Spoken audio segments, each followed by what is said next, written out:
તો મિત્રો આપણે વાતચીત કરી હતા એસવાય લેડ ની અંદર કોર્સ નંબર 1A બૌદ્ધ કૌંસમાં જ્ઞાન પછી શું આવશે અધ્યયન અને સામાજિક સાંસ્કૃતિક પરિપ્રેક્ષ્ય એમની અંદર આપણે વાતચીત કરી હતા યુનિટ નંબર 3 ભાષા અને પ્રત્યયન। તો આની અગાઉ આપણે ઘણું બધું આપણે જોઈ ચૂક્યા છીએ। મને લાગે છે આ છેલ્લો વર્ગ આ માટે આપણે આપીએ આ યુનિટની। આપણે આ સિવાયના વિડીયોઝ દ્વારા પણ મેં તમને વાતચીત કરી છે। એક ક્લાસ આપણે આવી રીતે રૂબરૂ મળ્યા પછી આપણે લીધો હતો, બરાબર। તો મિત્રો હવે આપણે જે વાતચીત કર્યા હતા એ હતું ભાષામાં સામાજિક સાંસ્કૃતિક તફાવતો, જેમની અંદર લઢણ ભાષાશાસ્ત્રીય તફાવતો, બહુ સાંસ્કૃતિક વર્ગખંડમાં શિક્ષકની ભૂમિકા। એક મિનિટ આ બેન આ એક બારી ખોલી નાખો। તો એની અંદર આપણે હવે વાતચીત આપણે કરવાની છે। આ અગાઉ બધા આપણે જે તમને વિડીયોઝ આપ્યા એ દ્વારા તમે ભણી ચૂક્યા છો એમની અંદર।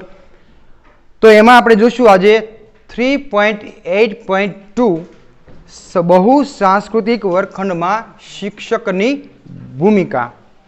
તો મિત્રો સૌપ્રથમ આપણને એમ થાય કે આ બહુ સાંસ્કૃતિક વર્ગખંડ એટલે શું? પહેલો તો પ્રશ્ન એ સૌ કોઈને થાય, બરાબર। શિક્ષકની ભૂમિકા નહીં, આમાં શું આપણે જોવાના હતા? ભાઈ જરાક પાણું આમથી આમ થઈ ગયું કે બરાબર જ છીએ આપણે? બરાબર જ છીએ આપણે। બહુ સાંસ્કૃતિક લઢણવાળું એ તો આપણે અગાઉ ચાલી ગયું છે, બરાબર ને? તો અહીંયા બહુ સાંસ્કૃતિક વર્ગખંડ એ આપણે પેલા સમજવું પડે। તો મિત્રો આપણે જોઈએ કે આપણા વર્ગખંડની અંદર એકથી વધુ સંસ્કૃતિ ધરાવનારા જો વિદ્યાર્થીઓ આપણામાં આવે તો એ વર્ગખંડ કેવો થયો? બહુ સાંસ્કૃતિક વર્ગખંડ। તો આવું ક્યાં બની શકે? હવે દાખલા તરીકે અમે એક બાળમેળામાં અમે ગયા હતા, દ્વારકાની અંદર વાડીનાર આવ્યું છે। એ વાડીનાર એ કેવો વિસ્તાર છે? ઔદ્યોગિક એકમ વાળો છે, ઉદ્યોગો ત્યાં જાજા છે, રિલાયન્સ ઇન્ડસ્ટ્રીઝ છે, ઓઇલની ઘણી બધી ફેક્ટરીઝ ત્યાં આવેલી છે। તો એ વિસ્તારમાં જુદી જુદી જગ્યાએથી આવીને વસનારા હોય છે। ત્યાં કોઈ યુપીમાંથી આવતું હોય, કોઈ બિહારમાંથી આવતું હોય, કે એમપીમાંથી આવતું હોય, કે બંગાળમાંથી આવતું હોય, ને આપણા તો ખરા જ આ બધા જે રહેનારો વર્ગ થયો એમના સંતાનો એ શાળામાં ભણતા હોય છે। તો એક જ વર્ગખંડની અંદર એવું બની શકે કોઈ યુપીનો હોય, કોઈ બિહારનો હોય, તારક મહેતાના ચશ્મા જેવું છે ને બા? એ આખી સોસાયટી એવી બનાવી છે એમણે। એક ગુજરાતી આપણો ભાઈ છે જેઠાલાલ છે, બીજું કોણ કોણ છે? મહારાષ્ટ્રીયન છે, એમની તો છે ને મહારાષ્ટ્રીયન છે, સાઉથમાંથી છે ઇડલી, પછી પંજાબીમાંથી સોઢી સાહેબ છે, હે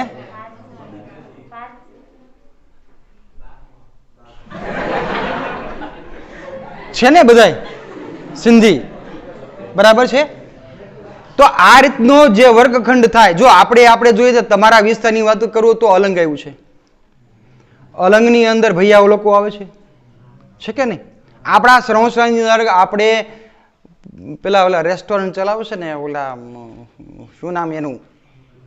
પંજાબી, હા બેનોને વધુ ખબર, જોયું ટેસ્ટ કરવો। તો એના છોકરા આપણે ત્યાં ભણે છે ને આપણી શાળામાં, વડિયા સ્કૂલની અંદર। તો એ તો આખા બહારથી આવેલા છે। એ પણ આવા જુદા જુદા, હવે સુરત શહેર હોય તો સુરતની અંદર પણ આવું થાય કે ન થાય? અંકલેશ્વર છે તો ત્યાં પણ થતું હોય, અમદાવાદની અંદર પણ થતું હોય। ખાસ કરીને આપણે જોઈએ તો ઔદ્યોગિક એકમ ધરાવતા જે વિસ્તાર છે એ વિસ્તારની અંદર જે રહેતા હોય એના બાળકો જે એક વર્ગખંડની અંદર આપણે ત્યાં આવે છે, એવા જે વર્ગખંડ ધરાવતો હોય તેને આપણે શું કહેવાય? બહુ સાંસ્કૃતિક વર્ગખંડ। સંસ્કૃતિ અલગ અલગ એની બધાની હોઈ શકે। એ જ રીતે આ તો મેં આમને વાત કરી, જુદું જુદું આપણે ભૌગોલિક વિસ્તાર હોય તો એ ભૌગોલિક વિસ્તારને પણ ધ્યાનમાં રાખીને પણ આવતા હોય બાળકો। કોઈ ડુંગરાળ પ્રદેશમાંથી આવતું હોય, કોઈ દરિયાકાંઠેથી આવતું હોય, કોઈ નદી કિનારેથી આવતું હોય, ને તો કોઈ રણ પ્રદેશમાંથી આવતું હોય। થાય કે ન થાય એવું? જુદી જુદી સંસ્કૃતિમાંથી આવતું હોય ને આ બધું. ડુંગરાળ પ્રદેશમાંથી આવતો હોય તો એની સંસ્કૃતિ જુદી હોય, બરાબર. એવી રીતે દરિયાકાંઠામાંથી કોઈ આવતું હોય આ વિસ્તારમાંથી તો એ પણ જુદી. આમાંથી જ હશો તમે મિત્રો, કેટલા જણા લોકો અહીં હશે છે દરિયાકાંઠે આજુબાજુ રહેનારા કેટલા છો તમારામાંથી? હા, 1 2 બેનોમાં કોઈ નહીં હે છે ને? તો ઊંચા આંગળી, હા અહીંયા કરો ને ઊંચા આંગળી છો જ. એ રીતે ડુંગરાળ પ્રદેશમાંથી કોણ કોણ આવે છે? બહુ ઓછા આવી શકે. દાસ તું ક્યાંથી આવ્યો? ઘાટરવાળામાં ક્યાં ડુંગરા છે?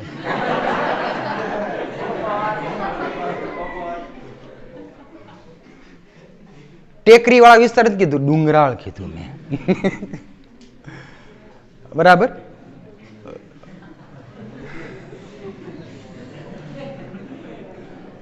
નીતિનભાઈ ડુંગરાળ વિસ્તારમાંથી માની લઈએ આપણે. રણ પ્રદેશમાંથી તો હવે આપણે આવતા નથી. છે કોઈ? કેટલાય રણ જોયું છે? ઊંચા લેકરો છે રણ જોયું એવા કેટલા? હા જોયું તો છે, ચિત્રમાં નહીં હો, ફિલ્મની અંદર નહીં. કે જેઠાલાલ હોઈ ગયો તો રણ પ્રદેશમાંથી પાકિસ્તાન, એ નહીં. ઓકે ભાઈ મૂકી જાઓ. હવે કહેવાનો મારો મતલબ એ છે કે આવા જુદા જુદા પ્રદેશોમાંથી કે કોઈ પણ આવી રીતે જુદા જુદા ભૌગોલિક વિસ્તારમાંથી જે બાળકો આવે છે એના રીત રિવાજો, એની ખાણી પીણી, એના પહેરવાનું, સંસ્કૃતિ, ધર્મ, આ બધું જ અલગ અલગ એ હોવાનું છે. બરાબર. સાઉથમાંથી આવતો હોય તો ઇડલી કરતો હોય ને આપણે ઢોકળા કરતા હોય, થેપલા કરતા હોઈએ આપણે અહીંયા. બંગાળમાંથી આવતો હોય તો કોઈ વળી માછલીના ટુકડા ખોરાકમાં લાવે. બરાબર. હાવ ઈઝી છે એની માટે. તો ઘરે હોતો ને કે નાનું એવું તળાવ જેવું હોય ને, આમ કરીને પકડીને આપણે બટેટા ખાતા એમ ખાઈ નાખાય. પહેરવેશની ગણતરી છે, સાથે સાથે ભાષા, બોલી, એ પણ એની અલગ અલગ. એ ટૂંકમાં આપણે એને જે છે આખો સાંસ્કૃતિક વારસો છે, એ વારસો એ બધી જ રીતે ખાવા પીવામાં, રહેવામાં, બધી રીતે ઉત્સવોમાં, તહેવારોમાં. ત્યારે મિત્રો આપણે એક શિક્ષક તરીકે એ જોવાનું છે કે જ્યારે આવો બહુ સાંસ્કૃતિક વર્ગખંડ ધરાવનારો આપણો જ્યારે વર્ગખંડ બને ત્યારે બધા જ બાળકો હોય એ બધા જ બાળકોના જે સાંસ્કૃતિક વારસો આવ્યો હોય એ સાંસ્કૃતિક વારસાને આપણે માન આપવાનું છે મિત્રો. એ માટે આપણે શું કરી શકીએ? તો એ માટે આપણે જુદી જુદી ઘણી બધી પ્રવૃત્તિ આપણે કરી શકીએ. દરેક બાળકના જે કાંઈ તહેવારો આવતા હોય એ તહેવારો આપણે ઉજવીએ, આપણે એના વિશે આપણે બોલવાનું કહીએ. આપણે થઈ શકે કે ન થઈ શકે? બરાબર. એ આપણા પેલામાં આવશે તે નાખો બધું. તો મિત્રો આવી રીતે આપણા જે વિદ્યાર્થીઓ છે એ વિદ્યાર્થીઓને આપણે કઈ રીતે ટેકન કરવા, કઈ રીતે આપણે એને ઘણા હાસ્યાસ્પદ બને વિદ્યાર્થીઓ. બરાબર. ડુંગરાળ પ્રદેશમાંથી આવતો હોય, પહાડી હોય તો બરાબર, અને પહેરવેશ એવો હોય તો એવું થાય. તો આ બધા બાળકોને આપણે એક સમાન રીતે આપણે રાખવાના છે. સાથે સાથે બધી જે સંસ્કૃતિ છે એને આપણે સાથે સાથે આપણે એમાં માન આપવાનું છે. તો એની માટે ઘણી બધી પ્રવૃત્તિ કરાવી શકાય. એના પણ અહીંયા વાત કરવામાં આવી છે. જુદી જુદી સંસ્કૃતિ ધરાવતા બાળકો હોય એના જૂથ પાડી દેવા. આપણે બધા જ બાળકોને સાથે બેસાડી અને પોતાના વિશે 2-5 વાક્યો લખવાનું કહી શકાય. એ જ વાક્યો એક જૂથ લખે તો બીજા જૂથને પાછો પાસ કરી દેવાય, તો એ પણ જૂથ વાંચે, અથવા સમૂહની અંદર આપણે એનું વાંચન કરાવી શકાય. બીજું એક આપ્યું છે કે પરંપરાગત રીતે પોશાક સાથેનો ફોટો, જન્મ તારીખ, એમ પણ એ ભીત પર લગાવી શકે મિત્રો. બહુ સરસ એક્ટિવિટી છે. હમણાં એક હતું ઓનલાઈન ફેન્સી ડ્રેસ કોમ્પિટિશન. આ પ્રાથમિક શાળાની અંદર જે વર્ગો લે છે ને તે હવે આવું હતું ને બાળકને કરવા માંડ્યા. એટલે ઓનલાઈન બધા સરસ મજાના તૈયાર થઈને આવીને કોઈ ગોવાળ બને ને, કોઈ જુદું બને ને, કોઈ ડબ્બાવાળો બને ને, કોઈ પસ્તીવાળો બને ને, અને સરસ મજાનું એક પ્રવૃત્તિ હું જોતો મને મજા આવી. અલબત્ત એને સ્ટેટસમાં કોઈએ મૂકેલું કે અમારા બાળકો જુઓ આ ઓનલાઈન આવી રીતે. તો એ ઓનલાઈન એ તો ફેન્સી ડ્રેસ કોમ્પિટિશન હતી. ફેન્સી બહુ ઓછું દેખાતા પણ સંસ્કૃતિ એમાં જરા જાજી હતી. તો અહીંયા જો આવા બાળકો હોય તો આપણે ફેન્સી ડ્રેસ કોમ્પિટિશન યોજવાની જરૂરત ક્યાં રહી? એમ જ કહેવાનું કે તમારા જે પોશાક હોય એ પહેરીને તમે આવો એક વખત, બરાબર. ભલે ને તમે તારી એ ધોતી પહેરીને આવે, પાઘડી પહેરીને આવે, ફેટો બાંધીને આવે, બરાબર. તો એ પણ એક આપણને એક પરિચય થશે, સાંસ્કૃતિક વારસો છે એ આખલે. અને આપણે તો ઢોલીવુડના માણસો છે એ ગુજરાતીવાળા ભાઈ, બરાબર. આપણું ફિલ્મ જે છે જગત એનું નામ શું છે? ઢોલીવુડ છે આપણું, બરાબર.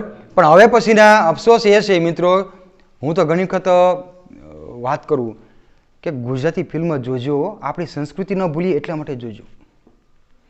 આપણો પહેરવેશ, આપણી બોલી, બરાબર, એ બધું. અને હવે પછીના ઓલામાં શું એવું છે કયો, હવે પછીના જે આવ્યા છે ગુજરાતી ફિલ્મ, આપણે ટીકા નથી કરતા, પણ એમાં આપણા જે ગુજરાતીની જે ઝલક હોય એ નીકળી ગઈ છે. આપણા પોશાક, આપણી સંસ્કૃતિ, આપણા ધાર્મિક તહેવારો, અને એવા તહેવારોને હવે તો એ પેલું કરે છે કે કોઈને બર્થડે હોય તો પેટવાનું જ તે થાય છે ને એવું. હે, હિરેનભાઈનો જન્મ હોય એટલે અલબત્ત એવું આપણે કરતા નથી અહીંયા. એક વખત કર્યું હતું આપણે, પછી એને બરાબર આવું આપણે શીખવાડી ગયું. આવી આપણી સંસ્કૃતિ છે મિત્રો, પણ હવે આવી ગયું છે આપણામાં. જો આપણે કેટલું બધું અનુકરણ કરી છે ફિલ્મો દ્વારા. આપણે આની પહેલા જ આપણે શીખી ગયા ને ભાષાના આયામની અંદર આપણે, કે આપણું જે રોલ મોડલ હોય એ મોડલને હંમેશા આપણે અનુસરતા. આપણે ખરાબ અનુસરી લીધું લ્યો, જે નથી આપણે કરવાનું એ આપણે કરી લીધું. આપણે જે કરવાનું છે એ આપણે નથી કરતા. તો મિત્રો આવી રીતે જે બહુ સાંસ્કૃતિક વર્ગખંડ જો ધરાવતું બાળક હોય, એવો વર્ગખંડ હોય, તો એમાં જુદી જુદી આપણે પ્રવૃત્તિ કરાવી શકાય. પ્રાર્થનાની અંદર આપણે બોલાવી અને એનું કોઈ ઋતુ ગીત હોય, એનું કોઈ ભજન હોય, ગીત હોય, એ પણ આપણે એને ગૌરવી શકાય. અલગ અલગ ધર્મોમાંથી પણ આવતા હશે મિત્રો, આપણે ત્યાં પણ અહીંયા હશો તમે, અલગ અલગ ધર્મોમાંથી હશો તમે મિત્રો. તો એના પણ આપણે એના તહેવારો આપણે ઉજવીએ. માત્ર આપણે એક જ આપણે તહેવાર ઉજવીએ એવું નહીં, દરેકનું. આપણે મલયાલમ સોંગ હોતે ને ગાવાનું તારે અમે ક્યાં વાંધો છે, આવડતું હોય તો. ન આવડતું કહેજો, મને 2-3 આવડે છે મલયાલમ સોંગ, રાજસ્થાની સોંગ આવડે છે. બાળગીત સ્વરૂપે એને પણ ગાઈ શકાય, ન ગાઈ શકાય એવું નહીં બિલકુલ. જુદી જુદી સંસ્કૃતિનો પણ આપણે અહીંયા તમને આ પીરસવાનું વાત છે અહીંયા, બરાબર. તો આ બધી એક્ટિવિટીઝ એ કરી શકાય. ભોજનની અહીં વાત કરવામાં આવી છે અહીંયા, એકબીજાના ભોજનને માન આપી. આ ઈંડાની વાત છે, મેં તમને માછલીની વાત કરી તમને, બરાબર. ઘણી બધી રીતે મિત્રો એ વાત થઈ શકે, પ્રવૃત્તિ થઈ શકે. પણ આમાં તમે બીજું તમે વાંચી લેશો મને એવું લાગે છે. આપણે બીજા ટોપિક આગળ જઈએ. આપણે 3.9 પર દ્વિભાષા કે બહુભાષિતા ધરાવતું બાળક, એમાં શિક્ષક માટેની ભૂમિકા, બહુભાષિતા ધરાવતો વર્ગખંડ, પદ્ધતિના સાધન તરીકે વાર્તા કથન. તો મિત્રો અહીંયા પેલું આપવામાં આવ્યું છે દ્વિભાષિતા અને બહુભાષિતા એટલે શું. મિત્રો આ શબ્દ જેવો છે કે આપણે એનો પરિચય કરાવી દેશે કે દ્વિભાષા ધરાવતું બાળક એટલે શું. તો માતૃભાષા સિવાયની એક બીજી કોઈ તમને ભાષા આવડતી હોય તો એ બાળક કેવું થયું? એ દ્વિભાષા ધરાવતું બાળક થયું. ગુજરાતી સાથે હિન્દી આવડતું હોય, અને હવે જો હિન્દી બધા બાળકોને આવડે છે, ભણ્યા નથી તો એને આવડે છે. શું કામ?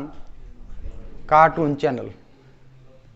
કાર્ટૂન ચેનલ દ્વારા બધાને હિન્દી આવડી ગયું છે. તમારી કરતાં સારું કરતાં કદાચ એ બોલતા હશે હોતન, તમારામાં હારો નથી. અને હિન્દી એવું છે ને મિત્રો, આપણે લિસનિંગ અનુભવમાં બિલકુલ તકલીફ નથી પડતી, પણ જ્યારે સ્પીકિંગ આપણે કરીએ ને ત્યારે તમે જોજો પરસેવો છૂટી જાય ઘણી વખત શરૂઆતની અંદર, બરાબર. બહાર જતા હોય ને ત્યારે આવું બધું થાય. અમુક શબ્દો એ પછી આપણા જ હાલે. પણ અમદાવાદની અંદર તમે જોશો તો મોટા ભાગે હવે ત્યાં હિન્દી અને ગુજરાતી બે બોલે છે બધા. પરિવારની અંદર પણ બોલાય છે ત્યાં, બહુ દ્વિભાષીતા ધરાવતું બાળક ત્યાં હોય છે. ગુજરાતી સાથે એ હિન્દી, ગુજરાતી સાથે એ અંગ્રેજી પણ હોઈ શકે. કોઈ મહારાષ્ટ્રમાંથી આવતું હોય તો ગુજરાતી સાથે એ શું બોલે છે? ત્યાં મરાઠી બોલે છે. તો આ દ્વિભાષી ધરાવતું બાળક. પછી એ છે બહુભાષિતા. એટલે શું? જેમ આપણે જોયું આપણે દ્વિભાષા, એમ આપણે બહુભાષિતા. બેથી વધારે જે ભાષા જાણતું હોય બાળક એને આપણે શું કહીએ છીએ? બહુભાષિતા. એટલે કે ગુજરાતી સાથે હિન્દી આવતું હોય એની સાથે પાછું તમને કોઈ ફ્રેન્ચ લેંગ્વેજ આવડતી હોય, કોઈ મરાઠી આવડતી હોય, કોઈ સિંધી આવડતી હોય. આ હું સિંધુ કેમ્પની અંદર રહેલો છું, સરદારનગર અહીંયા ભાવનગરની અંદર. તો એક વખતે મને કેટલોક સિંધી શબ્દ આવડી ગયા હતા, હવે ભૂલી ગયો છું. બરાબર. તો એ સિંધીનો આખો વિસ્તાર, પછી સરદારનગરની પાછળ અમારી બોર્ડિંગ. તો અમે જે કાંઈ વસ્તુ લેવા જતા તો એ સિંધુ માર્કેટની અંદર જતા અમે. તો એકેરે કરવા મળતા અમે. બરાબર. તો એ આપણને આવડતું પણ અલબત્ત એ થોડાક શબ્દો, પરંતુ જે સિંધી બાળક છે, દાખલા તરીકે પાલીતાણાની અંદર પણ છે એક સિંધુ કેમ્પ. તો એ સિંધી બોલે છે. જો કે તમે હવે ભાવનગરમાં અથવા કોઈ બી જગ્યાએ તમે જશો અને સિંધી વેપારી હોય ને તો એ એકબીજા તો એ સિંધીમાં જ વાત કરે. તમે એમ કહેવાય કે આનો થોડીક સાડી છે તે સાડીના ભાવ 1500 નહીં, તમે 1300 કરો તો ઓલા બે વાત કરી લે, નતર આપો ને આપણે તો આપણે 700માં પડી છે. આપણે જાણતા ન હોઈએ અલબત્ત, એ આ તો ખાલી જોક માટે કહું છું. પણ એ વાત કરી લે, ડિસ્કસ કરી લે, પછી તમને કે કાંઈ વાંધો નહીં ભાઈ એટલે આમ નહીં પોસાય, એમ કરીને એમ કરીને તમે જે હો ને એનાથી થોડુંક આગળ આપી દે આપણને. પણ એ જાણી લે કે આપણો મૂળ ભાવ શું છે. દ્વિભાષિતા ઉપરાંત બહુભાષિતા. મારો મતલબ કહેવાનો ત્યાં છે કે એકથી બેથી વધુ જ્યારે ભાષા જાણતા હોય. ભાષા જાણવી એટલે શું? પ્રથમ વર્ષે હું તમને કહી રહ્યો કહેતો આવ્યો છું. બોલો શું? હું આ ભાષા જાણું છું એનો મતલબ શું થયો? હું ગુજરાતી જાણું છું એનો મતલબ શું થયો? બોલો. હે? ગુજરાતી વાંચતા આવડે છે એટલે હું ભાષા જાણું છું. શું થાય? હા, લખી શકે, વાંચી શકે અને શું કહેવા માંગે છે સમજી શકે. હજી ઉમેરું હોય તો? હા, લખી શકે, વાંચી શકે અને બોલી શકે. હજી એક ઉમેરું હોય તો એક બાકી રહી ગયું. એક બાકી રહ્યું. તમે ક્યાં ભૂલી ગયા ભાઈ? LSRW એટલે રાઇટિંગ. રાઇટિંગ એટલે લખી શકે. ઘણી વખત આપણે ઓલી કોમ્પિટિટિવ એક્ઝામના ફોર્મ બહાર પડે ને એની અંદર આવે કઈ કઈ ભાષા તમે જાણો છો, તો આ બધામાં ટીક નાખ્યું આપણે. બોલી શકો છો, લખી શકો, વાંચો, બધામાં. સંસ્કૃતમાં હતી ને આપણે ટીક નાખીએ આપણે બધામાં. પણ આપણે શું આવડતું હોય? માત્ર વાંચતા આવડતું. હેતલબેન, વાંચતા આવડતું હોય એને આપણે ભાષા આવડે છે એમ કહી શકાય? આપણે બોલી પણ શકવા જોઈએ, આપણે લખી પણ શકવા જોઈએ, આપણે વાંચી પણ શકવા જોઈએ, આપણે સાંભળતા પણ આવડે. સાંભળવામાં એ શું આવી ગયું? તમે કયું આવી ગયું કે ન આવી ગયું? સમજી શકો, સમજી સ્વીકારી શકો તમે. અર્થગ્રહણ થાય તો અર્થગ્રહણ કઈ રીતે થાય? એક સાંભળીને અને એક વાંચીને થાય. અભ્યક્ત તમારે કઈ કરવું હોય તો બે રીતે થાય. કઈ રીતે થાય? એક બોલીને થાય અને બીજું થાય તે લખીને થાય. આટલું કરી શકો તો તમને ભાષા આવડે છે એમ કહી શકાય. આપણે અત્યારે શોખ બહુ છે, ફ્રેન્ચ ભાષામાં હું શીખું છું. 5 શબ્દો આવડી ગયા તો મને ફ્રેન્ચ આવડે છે. તારી ભલી થાય. પણ મિત્રો કહેવાનો મતલબ એમ છે કે આ બધી જે જુદી જુદી ભાષા ધરાવનારો વર્ગખંડ થાય તો પણ ત્યાં કેટલીક સમસ્યાઓ છે. મિત્રો વાત અહીંયા એ છે આખી. બરાબર. એ બહુ સાંસ્કૃતિક વારસો ધરાવતો હોય બાળક તો પણ પ્રશ્નો છે. એકથી વધુ ભાષા ધરાવતા હોય તો પણ પ્રશ્નો છે. ત્યાં કેવા પ્રશ્નો થાય મિત્રો? તો શિક્ષકની ભૂમિકાની અંદર આપણે જોઈ લઈએ. આપણે ઘણી વખત બાળક જે છે એ પોતાની ભાષા જાણતું હોય, માતૃભાષા અને બીજી ભાષા, તો મોટા ભાગના એ બીજી ભાષાના 2 વર્ષ બોલતો હોય એવું બની શકે. નેપાળથી કોઈ આવીને નેપાળી લેંગ્વેજ એને એ બધું શબ્દો આવી જાય. મેં તમને કહ્યું ને કે આપણે હિન્દી બોલવા જઈએ તો આપણે મોટા ભાગે આપણે આવી જાય ને આપણે શુક્રવારે પ્રાર્થનાની અંદર આપણે આવી જાય છે ઘણી વખત, બરાબર. વળી પાછું આપણે આમથી આમ કરીને પાછું આપણે મેળ લાવી દઈએ, પૂરું કરી નાખીએ આપણો સુવિચાર, પણ આવી જાય ને ઘણી વખત આવી જ જાય.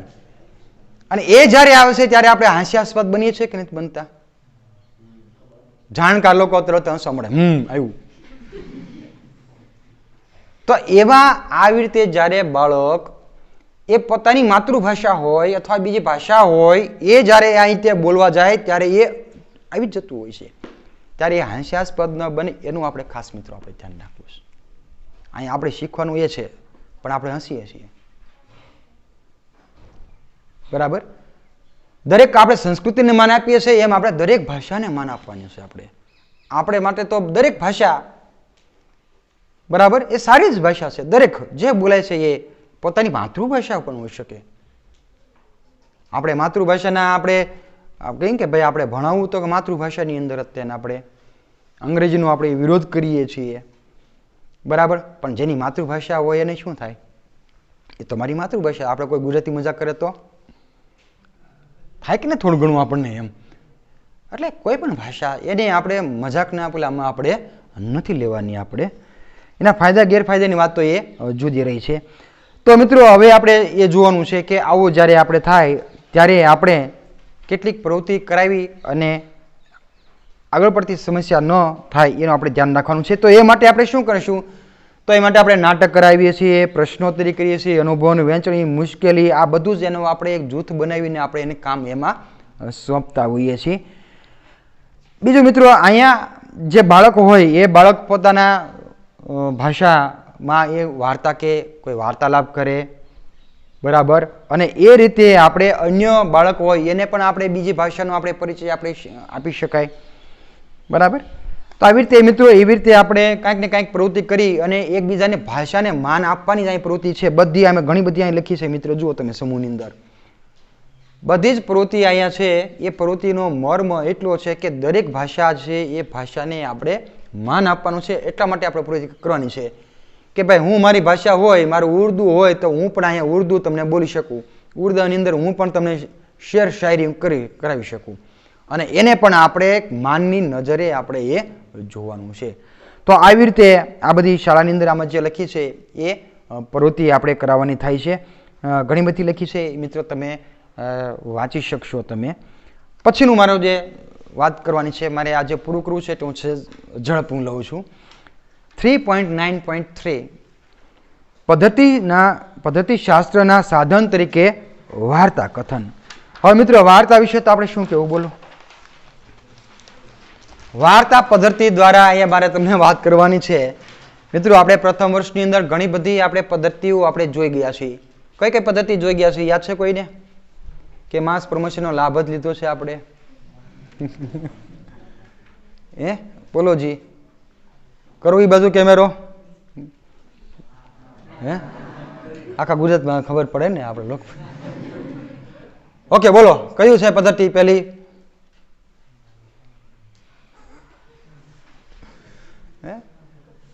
હા, માસ પ્રમોશન ખોટું આપી દીધું હો સરકારે.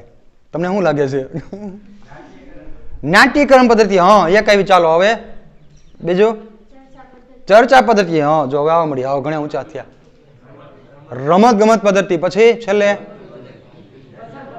કથન પદ્ધતિ, પછી અવલોકન પદ્ધતિ. આમાં લખી છે ઈ જ બોલવાની, એવું નથી હો કીધું આપણે કઈ. આમાં કીધી છે એ જ નથી આપણે બોલવાની કીધી. હા, પછી પ્રોજેક્ટ પદ્ધતિ, પછી નિદર્શન પદ્ધતિ, અવલોકન પદ્ધતિ. જો હવે આ ઘણી બધી આવી, હજી બાકી રહી ગઈ છે વ્યાખ્યાન પદ્ધતિ, પછી યસ જૂથ પદ્ધતિ, પછી કથન પદ્ધતિ. એક બોલતા નથી ને? એક બે વખત આવી ગયું કથન પદ્ધતિ. ગણિતની અંદર એક પદ્ધતિ હોતી આવે છે, બહુ ઉપયોગ કરો છો. કઈ છે? આગમન નિગમન પદ્ધતિ ગણિતની અંદર. અંગ્રેજીની અંદર એ પદ્ધતિ તમે ક્યાં શીખ્યા છો? આ સાથે સાથે મારે મૂલ્યાંકન પણ તમારું થઈ જાય. બોલો કઈ? કથન પદ્ધતિ, નાટ્યકરણ. અરે અંગ્રેજી શીખવાની પદ્ધતિ બેન, આપણે એનો પાઠ શરૂ છે. જો કોઈને ખબર હોય તો પરોક્ષ પદ્ધતિ એને શું કહેવાય? Indirect grammar translation method. બીજી પ્રત્યક્ષ પદ્ધતિ શું કહેવાય એને? Direct method. શીખ્યા છો કે નહીં? ત્રીજી બાયલિંગ્વલ મેથડ. બરાબર છે? આપણે 3 મેથડ જોઈ છે ને આપણે એની અંદર. એમ આ વાર્તા પદ્ધતિ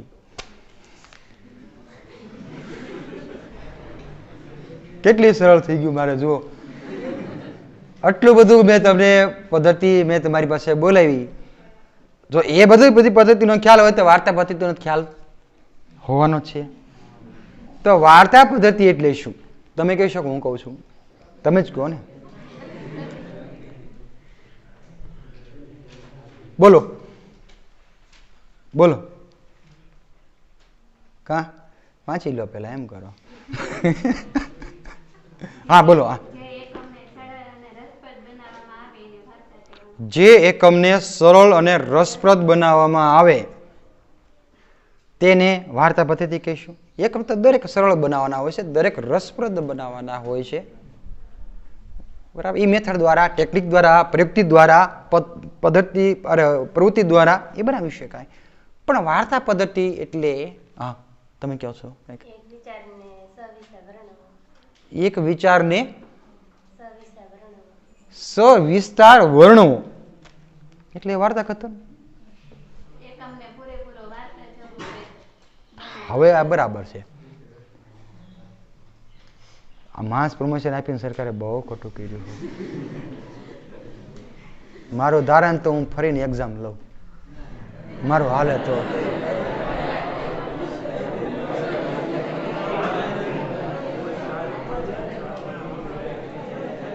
આ તમારો પ્રશ્ન એકનો નથી, આ બધાનો છે ને?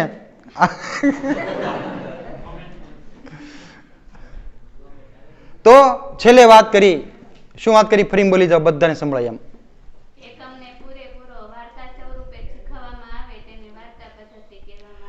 હવે જ્યારે આપણે કોઈ એકમ લઈએ છીએ ભાષાની અંદર હોય એવું જરૂરી નથી મિત્રો.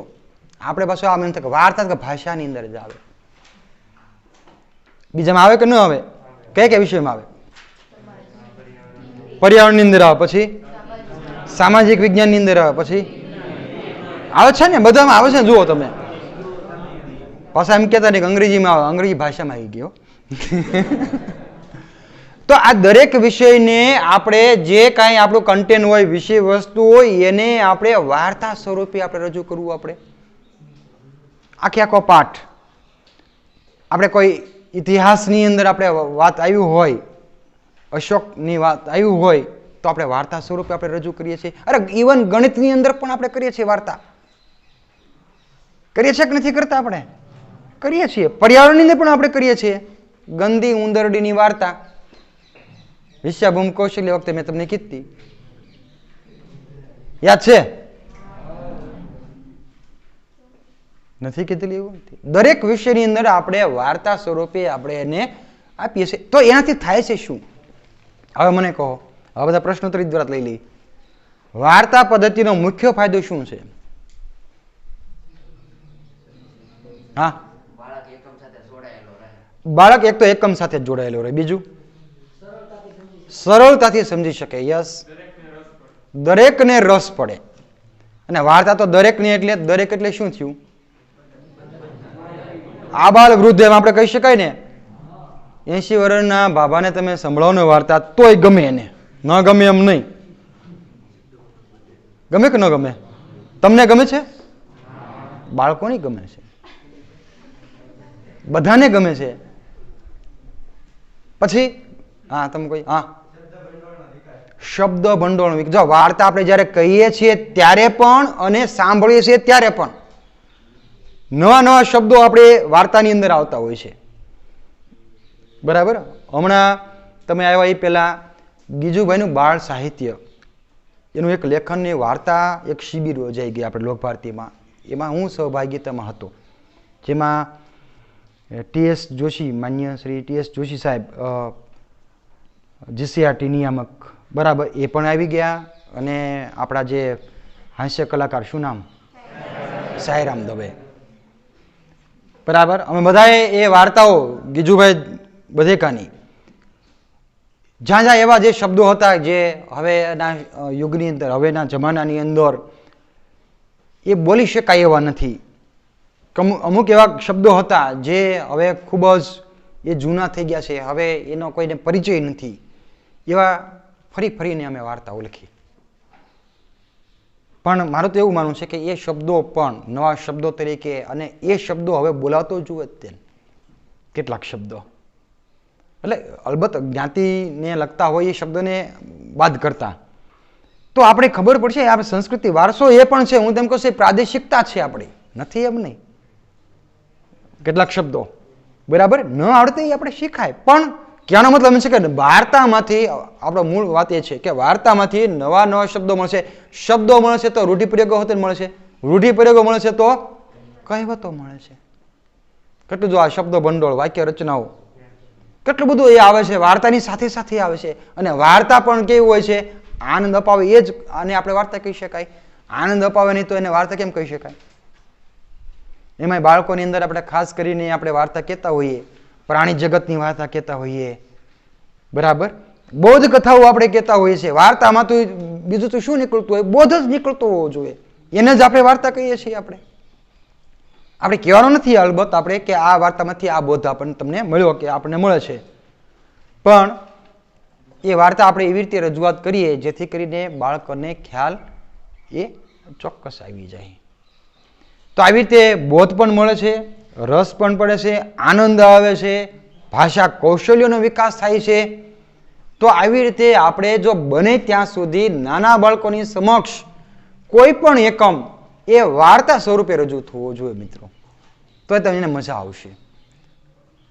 ઇતિહાસની અંદર તો તમે એ એક વાર્તા દ્વારા જ ભણાવો. તમે કોઈ પણ ઇતિહાસના પાત્રો છે એના વાર્તાઓ છે જ, બને છે, ન બને તો આપણે બનાવી શકાય. હવે તો તમે બીજા વર્ષના તાલીમાર્થીઓ છો. બાલવાડી શિબિરની અંદર આપણે ગીજુભાઈ બધેકાના નાટકો, એની વાર્તાઓ છે, એના નાટકો આપણે ઘણા બધા આપણે લખ્યા છે. વાર્તામાંથી નાટકો કરી શક્યા છીએ આપણે, બરાબર. તો કોઈ પણ જે છે એ પેરેગ્રાફ હોય એની આપણે વાર્તા બનાવી જોઈએ. તો મિત્રો આ વાર્તાની એક પદ્ધતિ છે, વાર્તા કથન પદ્ધતિ જેને કહી શકાય, કે વાર્તા દ્વારા જ આપણે એમાંથી એ કામ કરવાનું હોય છે. તો અહીંયા હવે બીજું એ પણ આપ્યું છે કે વાર્તા કથન પદ્ધતિ વખતે ધ્યાનમાં રાખવાની બાબતો. તો હવે શું શું ધ્યાનમાં રાખવું જોઈએ? હવે તો મિત્રો તમે બાલવાડી કરી ગયા છો, વાર્તા કઈ સાંભળી પણ લીધી છે, કઈ પણ તમે ગયા છો, ઇન્ટર્નશીપ પણ કરી ગયા છો, તમે રેગ્યુલર પણ કરી છે અને ઘર બેઠા પણ કરી છે. વાર્તા અને પદ્ધતિનો કોને ઉપયોગ નથી કર્યો? કેવો જ મિત્રો તમે બધાએ કર્યો છે. જુઓ તો કઈ કઈ બાબતો ધ્યાનમાં રાખવી જોઈએ વાર્તાની? બોલો જોઈએ. હવે આજે તમારી પાસે જ મારે ક્લાસ લેવાનો છે. હા, વય કક્ષા અનુસાર આપણે એના શબ્દો ભંડોળ એમને આપણે આપવું જોઈએ. ત્રીજા ધોરણના બાળકો હોય તો એને સમજી શકે એવા આપણે એમાં શબ્દો બોલવા જોઈએ, બરાબર. તમારી સમક્ષ મારે પાસે એવા પણ શબ્દો ન બોલવા જોઈએ કે જેથી કરીને પહેલા ધોરણના બાળકોને તમારે વય કક્ષા અનુસાર હવે મારે બોલવો જોઈએ. હા, પછી વાર્તા કહેતી વખતે ખાસ આપણે ધ્યાન રાખવાનું છે મિત્રો કે આપણે વિષય વસ્તુની બહાર આપણે, નહીતર વાર્તા જે મૂળ ક્યાં હતા એ આપણે ભૂલાઈ જાય. એ પણ આપણે ખાસ ધ્યાન રાખવાનું છે. આપણે બીજું હાવભાવ, એ તો મુખ્ય છે મિત્રો. આમ તમે કહી જાઓ એક હતો ચકો, એક હતી ચકી, તો એમાં ખીચડી થાય. હાવભાવ તો આવવા જોઈએ મિત્રો, એક્સપ્રેશન, બરાબર છે. પછી હા, મોટા અવાજે, બધા સાંભળી શકે એટલા અવાજે આપણે વાર્તા કહેવાવી જોઈએ. પછી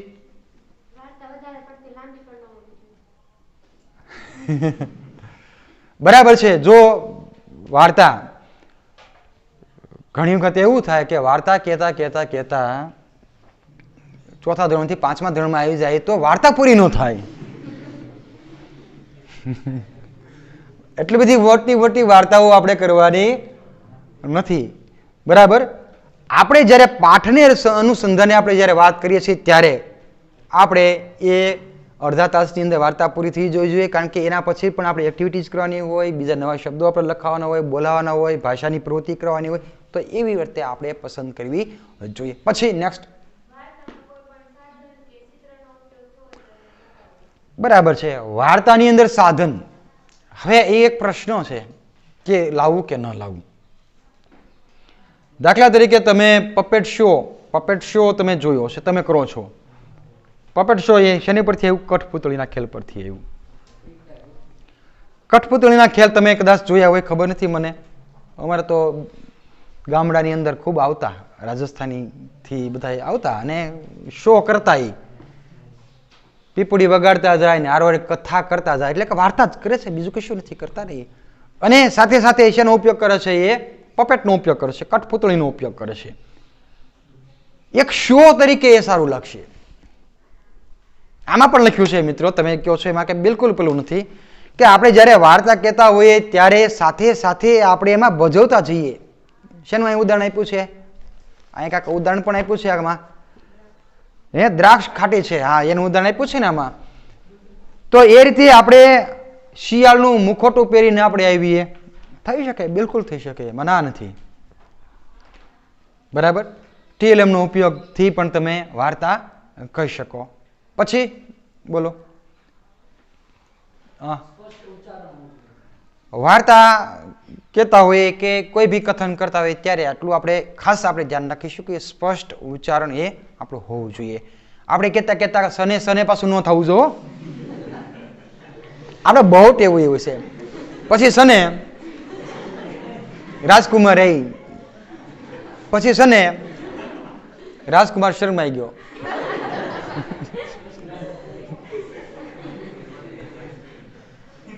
આવું પણ ન થવું જોઈએ ને. ક્રમિકતા પણ જળવાઈ જોવી જોઈએ સિક્વન્સમાં. આપણે છેલ્લું કહી દી પછી છે ને કાગડો પૂરી લઈને વી ગયો.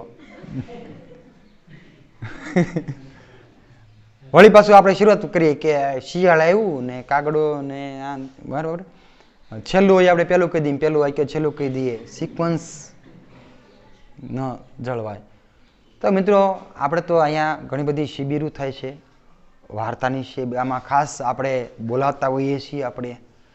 તો આ બધું તમે મિત્રો જાણો છો કે વાર્તા કથન પદ્ધતિ એ શું છે, કઈ કઈ બાબતો એમાં ધ્યાન રાખવી જોઈએ.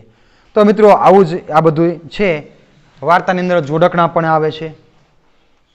બરાબર. એ શું છે કે વધુમાં વધુ એ રસપ્રદ બને એટલા માટે છે. વાર્તાની અંદર ઘણા પ્રશ્નોત્તરી કરે છે અને ઘણાને એવું કેવું છે પ્રશ્નોત્તરી ન કરો. જો પ્રશ્નોત્તરી કરશો તમે પછી શું થયું ઘણી વખત આનંદ પણ આવે, બાળકો એની સાથે પણ જોડાય. પણ ઘણી વખત જે છે એવા પ્રશ્નો જો પૂછાઈ ગયો હોય તો વાર્તા પડી રહે.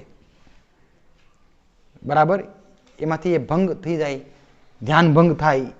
એ રીતે પ્રશ્નોત્તરી આપણે એ ન કરવી જોઈએ. તો મિત્રો અહીંયા પાઠ પૂરો થઈ ગયો. તો આ વાર્તા કથન થી આપણે વાત આપણે અહીંયા પૂરી કરીએ. બીજું અહીં 2 મિનિટ કહી દઉં ને મિત્રો. આ અગાઉના જે કેટલાક વિડીયોઝ છે એ આ વિડીયો નીચે આપણે ડિસ્ક્રિપ્શનની અંદર એની લિંક મૂકી દઈશ. હવે પછી આપણે જ્યારે મળશું ત્યારે આપણે નવા મુદ્દા સાથે મળીશું.